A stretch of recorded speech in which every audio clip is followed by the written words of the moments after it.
All right, so if you're not familiar with Sleeper Spotlight, if you're new to this podcast, it's just a segment where we introduce a drummer that y'all are sleeping on, and we'll get Adam's opinions, impressions, and constructive criticism, if any.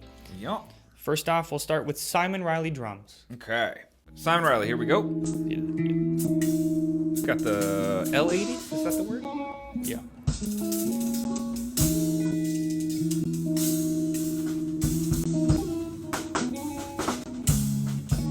Oh, the Rhythm Traveler. That's a cool kit.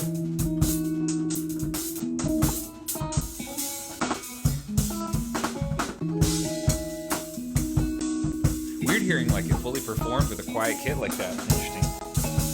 Oh, and they're broken. Wow. Extra quiet. I don't know how you do that.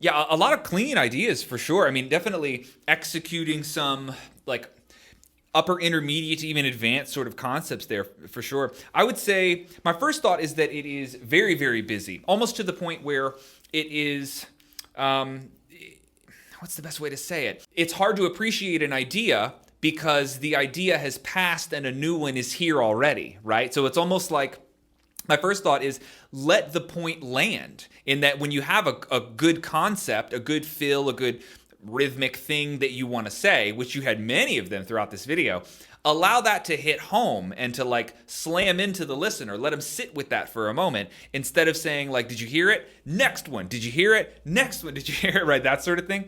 So that would be my initial advice right off the bat, is to sort of just thin out the amount of ideas within one sort of thing. Because the guitar player here, very good, clean guitar tone. But there's a motif happening. And you're nailing all those hits with him very well. But I would say, you know, maybe you could structure it in like a format where there's 3 of those that happen cleanly, and the 4th one is where we choose to inject the actual idea for sure. But overall, man, really, really clean playing, clean technique too. I thought you looked very loose and flowy around the kit, like a high degree of comfort, which is really cool to see. Let's go to the next. We have one more video from him. Yeah, got one more, a little louder. He's got the same bells we were talking about, right? Or it's very similar. Looks like it.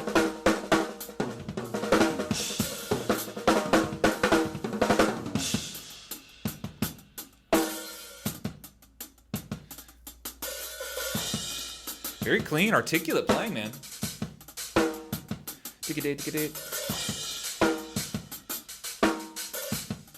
Very Luke Holland with the trap stack vibes for sure. I thought that was really good. I think the mix sounds pretty good too. It's a really organic mix is what it sounds like, not over processed or anything. Really good, really clean, man, for sure. I would say there's definitely, this would be like a Benny Greb piece of advice as well.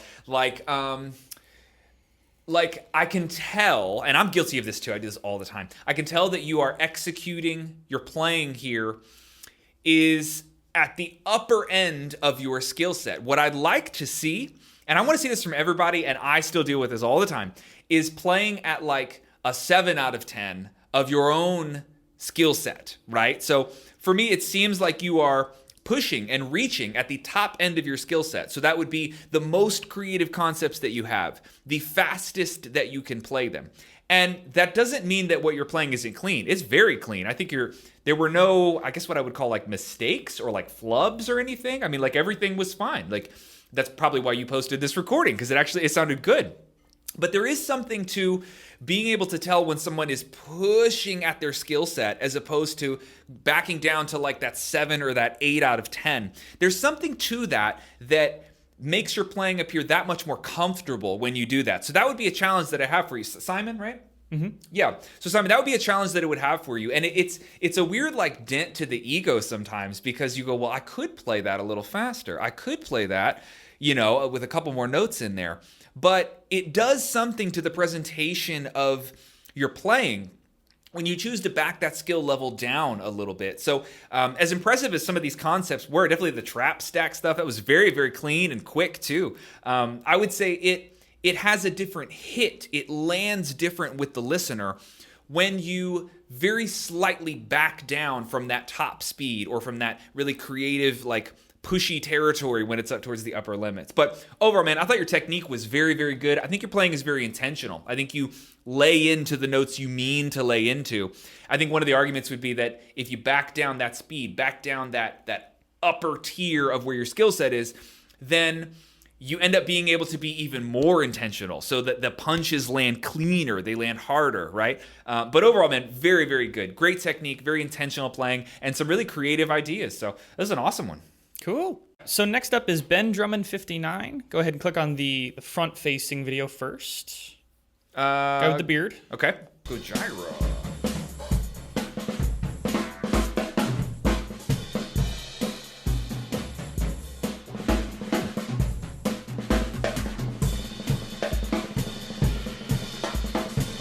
Very comfortable. Something loose about his playing I like.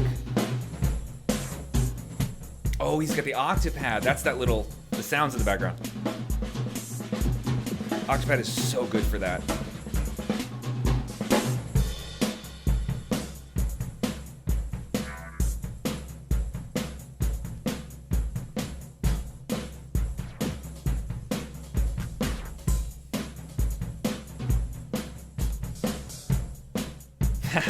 Those octapad sounds. I recognize so many of those.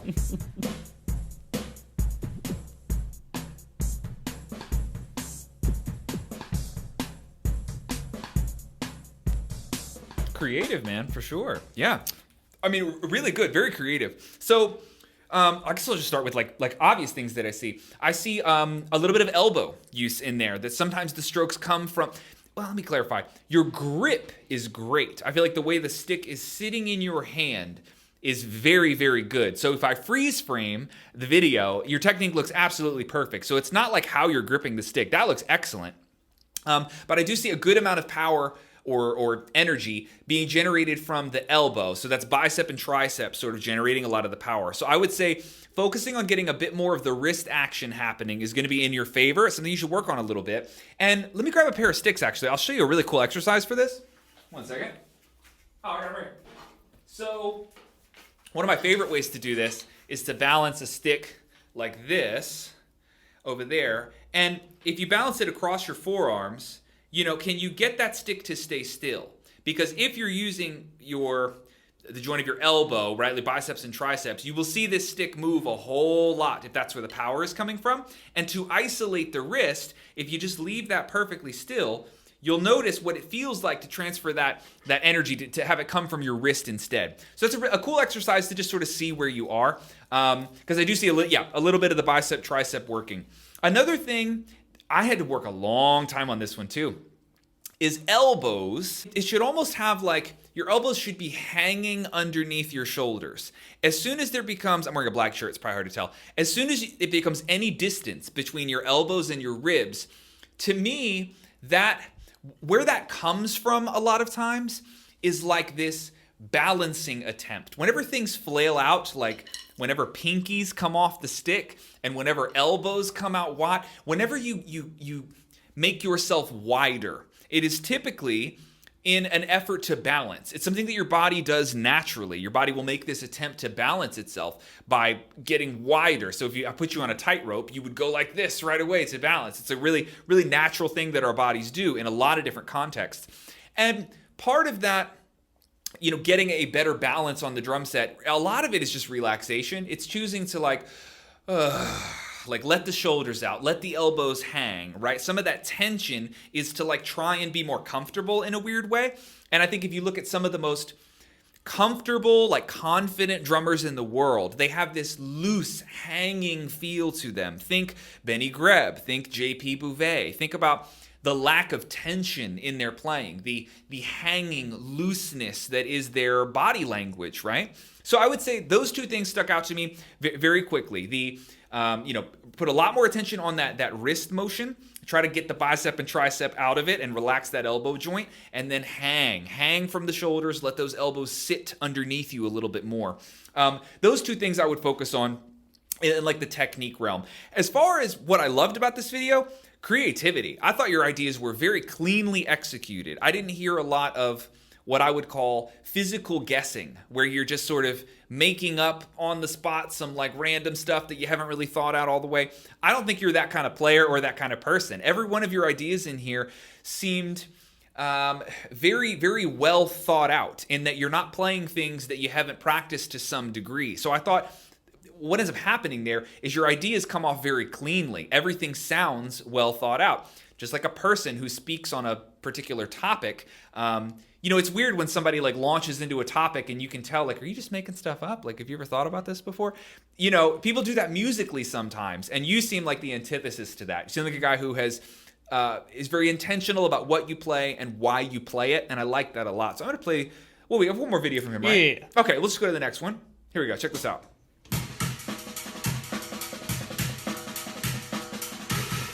Same sort of thing. That's what I'm saying, that like intention, right?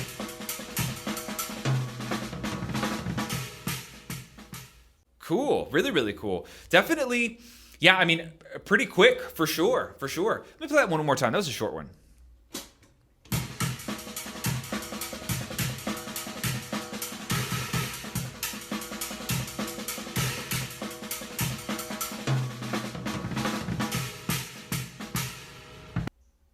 Cool. So I think one thing that would be helpful, yeah, in that scenario, it's the same sort of advice that I had for Simon, in that pushing to that upper tier of your skill set, even though that was clean and articulate, I could hear everything that was happening, discernible patterns. It's not all muddied together necessarily, but I can tell that in that clip you are pushing to the upper tiers of your skill set.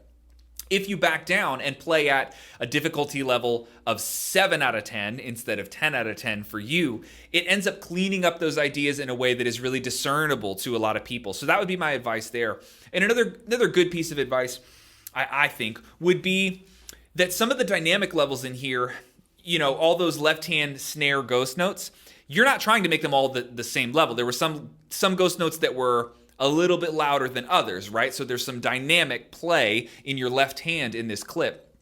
But I think if you slow down just a little bit in your practice, let's say, and you make that difference between the quiet ghost notes and the slightly louder ghost notes, if you make that more clear, so it's not like you're going from, I don't know, like 1 decibel to like 1.2, try and make that a bigger dynamic gap. So when there's a loud note, make it super loud. It doesn't have to be like a crazy accent, but make the difference in your dynamics more clear. So it's not just like quiet and then like a little less quiet and then like kind of a little more quiet. Like I would almost say add some intention to your dynamic levels, in that if the note's supposed to be quiet, make it very quiet. If it's supposed to be a little louder, separate those volumes so it is obvious that they are louder. And that's easier to do when you slow down just a little bit. But yeah, man, I like a lot of your creative concepts here. And I think your technique was, to me, more impressive in this video than in the last one. And I think a lot of that has to do with the fact that you're playing faster. So you had to clean up and get a little bit more wristy to execute that. So that was really cool to see. I also dig your snare. I don't know what that wood hoop is, but that looks really cool. Really cool. Sick. Awesome. Yeah. This is a good one. Yeah. Who else we got? Last up is Andy Hoffman drums. Andy Hoffman. I recognize the name. Yeah, go ahead, play T-shirt. Okay. Here we go. Andy Hoffman. Powerful. I like the thickness, the heaviness.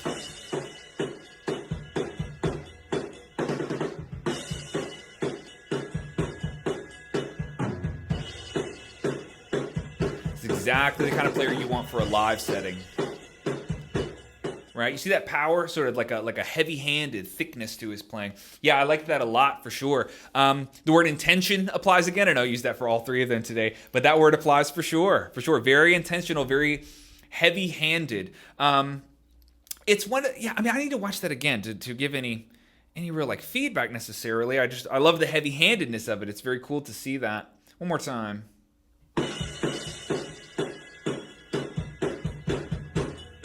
Okay, so I do see one thing that is a piece of Benny advice. I've given this one before. I'll pause that. There is a way to think about rebound on the snare. Really, really important one here. So when you think about, let's say you're throwing something like at a wall. Let's say you had like a brick wall in front of you, and you had like a cue ball from a pool table or an 8-ball, whatever. Think about how heavy that is. If you throw that at the brick wall, you might not expect it to bounce back. So the way that you throw it would be, you could expect that you would sort of follow through in a weird way, because it's not going to bounce right back at you. It's so heavy, it's just going to and then kind of slam down. At least I think that's what would happen if you threw a cue ball at a brick wall. But if it was a tennis ball, you would anticipate it coming back at you, right? And so in the same way, there is something to be said about like that heavy-handedness, which I play very similar in that it's easy for me to like play through the kit in a weird way. I would rather be that way than soft-handed. But at the same time, these heavy-handed tendencies that drummers like you and I seem to have, it requires that you anticipate the physics that are happening here. So it's like you want to think about the fact that this is much more like a tennis ball than it is a cue ball. The stick is coming back. And so part of the burden of a heavy-handed drummer is dealing with that struggle to like anticipate the bounce, to lighten your hands in a weird way, because every note that goes down must come back up. It's the nature of playing drums. And I see you doing something that I do all the time, and that is playing through the drums. Very much in like who's a good example of somebody that plays through the drums? Like Aaron Spears, for sure, plays through the kit a lot of times, but he's also very good at allowing that spring, that bounce to come back. It's one of the reasons he's so quick, right? So yeah, I mean, that would be just a general piece of advice, something to focus on, because you line up right where I do, naturally heavy-handed, and you play through the kit in a lot of context. So I think, maybe that's just something to think about. But overall, this was a sick video, and we got one more from you. Here's the other one.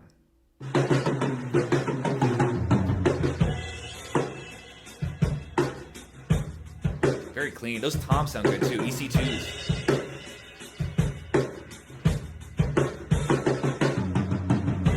Yeah, those are dial toms, right?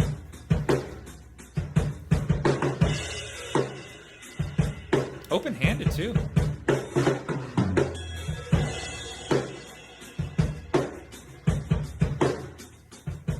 Cool. Very, very good, man. That was awesome. Awesome. I don't know if he is... I mean, definitely like good at the ambidextrous stuff for sure, because he was playing some right-hand lead groove stuff in the last video and then left-hand lead in this one for sure. So I don't know if you are dominant in one way or another, but really impressive that you're doing both. That's a lot of people can't get comfortable doing both of those at all. Yeah, man, I thought this was really, really clean, straightforward playing, that's for sure. I think... Well, it's so tough because you played a left-hand lead hi-hat groove in this example. And if you are actually right-handed and you would normally play with your right hand over top of your left, then that was really impressive that you can do that, because I don't know how clean my left-hand lead 16th note grooves would even be in that scenario. But I'm assuming that you're like ambidextrous-ish in a way. And so one thing I did here was somewhat of... what's the word? Like note clumping, just a little bit, where there was some like chunkiness in the forced nature of the left hand 16th notes on the hi-hat. Part of that is because you were playing a pretty quick 16th note groove with your left hand. Let me see this tempo again here. I'm gonna watch the left hand on the hi-hat.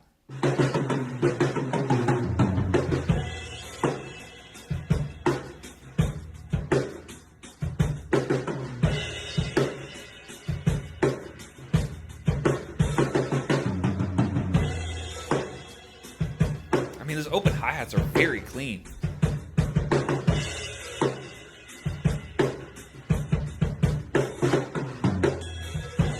Yeah, so one thing I think I would do in order to give you a little bit more dexterity with that left hand is work on the push-pull. So the push-pull technique is one that, man, it's really frustrating. It's a slow technique to learn. It's not quick at all, but effectively 2 motions here. This is broken down in my ultimate technique lesson pack on orlandodrummer.com, an entire lesson dedicated to push-pull. But it's effectively, there is a push and then a pull. So it's a 2 motion stroke. Sorry, I don't know how loud this is in here. I'm gonna go up here. Effectively 2 motions in the push-pull. And what ends up happening is that you don't always necessarily use push-pull to do 16th notes on the hi-hat. You definitely can. I mean, we've already mentioned Benny Greb and JP Bouvet. They do that sort of thing. You certainly can. But I find that it gives you some more dexterity in your hand when it comes to these repeating strokes like you'd find in a 16th note hi-hat groove where one hand is taking all of the 16th notes. For me, push-pull gave me like just a different sort of touch when it comes to repeating things like that in 16th notes. So maybe that would be a technique to sort of experiment with. I think it'll give you a little bit more of like some technique options to explore that would help with some of those note spacings that were on there. But in this particular clip, I don't intend to imply that it's like not clean, because your hi-hat, the hi-hat barks were super, super clean and well placed for sure. And I think your fills are really tasteful. You seem like a guy that is very studio-minded or live-minded, or someone who's interested in playing drum parts that other people would enjoy. So you might not be like the drummer's drummer, but you're like a musical drummer in every other context or every other sense of that word. So I like your playing, man. I think it's really, really clean, really cool. And I'd love to see you in a live situation too. I have a feeling you do play live, because you just seem to be that heavy-handed nature caters to a lot of live scenarios. So this was awesome, man. We had 3 good ones today. Sick. Yeah. Hell yeah. Sweet.